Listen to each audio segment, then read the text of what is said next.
काजल की शादी सुमित के साथ हो गई। काजल के माँ बाप का एक कार एक्सीडेंट में देहांत हो जाने की वजह से उसकी पढ़ाई 9th क्लास के बाद हो नहीं पाई, क्योंकि काजल को उसके मामा जी ने पाल पोस कर बड़ा किया था, लेकिन उसे पढ़ाया लिखाया नहीं। काजल के अच्छे नेचर और उसकी सुंदरता को देखकर सुमित को वो पसंद आ गई और सुमित ने काजल के साथ शादी कर ली। शादी के बाद हमारी बहू भले ही कम पढ़ी लिखी है, लेकिन लाखों में एक है। सही कहती हो। पड़ोस वाले शर्मा जी अपनी बहू से बड़े परेशान हैं। उनकी कोई बात ही नहीं सुनती। अरे लेकिन हमारी काजल, वो तो हमारा खूब कहा मानती है और घर का काम भी कितने अच्छे से करती है। सही कहती है मम्मी। पहले मुझे भी लगता था आजकल के जमाने में सिर्फ 9th क्लास पास लड़की कुछ अजीब लगता है, लेकिन घर उसने कितने अच्छे से संभाल लिया है। अब बेटा, पढ़ाई तो वो अपनी परिस्थितियों की वजह से नहीं कर पाई, लेकिन बाकी काम तो अच्छा ही करती है।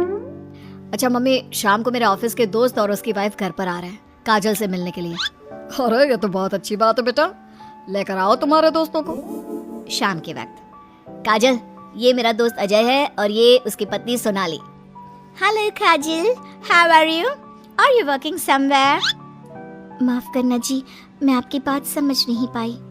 आई एम सॉरी, मैं बस ये पूछना चाह रही थी कि क्या तुम कहीं पर जॉब करती हो या हाउसवाइफ हो? जॉब? आपका मतलब नौकरी ना, लेकिन वो मैं कैसे कर सकती हूँ? ये तुम्हारी वाइफ क्या कह रही है? क्या तुम अपनी वाइफ को जॉब नहीं करवाना चाहते? अरे नहीं दोस्त, वो बात नहीं है। एक्चुअली काजल सिर्फ 9th पास है ना, इसलिए। Oh my God, are you serious?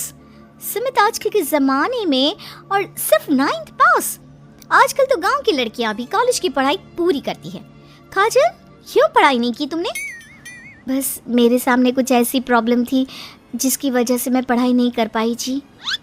Sumit को अपने दोस्तों के सामने बहुत अजीब लगता है कि सब लोग इतने पढ़े लिखे हैं और उसकी बीवी सिर्फ 9th पास है, लेकिन वो काजल को बहुत पसंद करता था, इसलिए वो काजल से कुछ नहीं कहता। लगता है इनको इनके दोस्त के सामने बहुत अपमान जैसा महसूस हो रहा है। मुझे आगे की पढ़ाई करनी चाहिए, कम से कम 10वीं पास करना तो बहुत ज़रूरी लगता है। अगले दिन, मम्मी जी, मुझे आपसे कुछ ज़रूरी बात करनी थी जी। हाँ हाँ बोलो बेटा, क्या बात है? मम्मी जी, दरअसल मैं ना 10वीं क्लास की पढ़ाई करना चाहती हूँ, 10वीं पास करना चाहती हूँ। लेकिन बेटा, अब घर के इतने सारे काम, जिम्मेदारियों के बीच तुम 10वीं की पढ़ाई कैसे करोगी? पापा जी, मेरा बहुत मन है, प्लीज मना मत करिए ना जी। अरे ठीक है बेटा, जैसे तुम्हारी इच्छा। तुम 10वीं का फॉर्म भर दो। काजल खुश होते हुए वहाँ से चली जाती है। कुछ दिनों के बाद, मम्मी, क्या आपने सच में खुश होकर काजल को आगे की पढ़ाई करने की परमिशन दे दी? मेरा मतलब है, वो पढ़ाई करेगी तो घर का सारा काम, जिम्मेदारी कौन संभालेगा?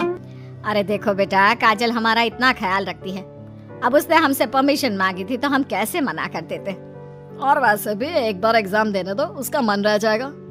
तुम्हें क्या लगता है, अब शादी के बाद 10वीं की परीक्षा पास करना आसान होता है क्या? अरे कुछ हो या ना हो, पर अगर हम मना कर देते तो उसे बुरा लग जाता ना। हाँ वैसे आपकी बात तो ठीक है। मम्मी पापा, हमें काजल का दिल नहीं तोड़ना चाहिए। अगर कुछ होगा तो ठीक है, नहीं तो कोई बात नहीं। वैसे भी एग्जाम पास करना बहुत मुश्किल सी बात है। 1 महीने के बाद, मम्मी जी, मुझे 10वीं का एग्जाम देना था, लेकिन एक प्रॉब्लम है। अरे क्या हुआ बेटा, बताओ मुझे। मम्मी जी, मैं प्रेग्नेंट हूँ और ऐसी हालत में मुझसे पढ़ाई और काम दोनों चीजें नहीं हो पा रही हैं। अरे कोई बात नहीं बेटा, तुम अंदर कमरे में जाकर आराम करो, हम कुछ सोचते हैं। काजल के जाने के बाद, मैंने कहा था ना, इसे अपने मन की कर लेने दो। हम मना करते तो बेकार में बुरा मान जाती। अब प्रेग्नेंट हो गई है, पढ़ाई तो वैसे ही नहीं कर पाएगी। सही कहती हो तुम, लेकिन मुझे लगता है कि बहू का 10वीं पास करने का बहुत मन था।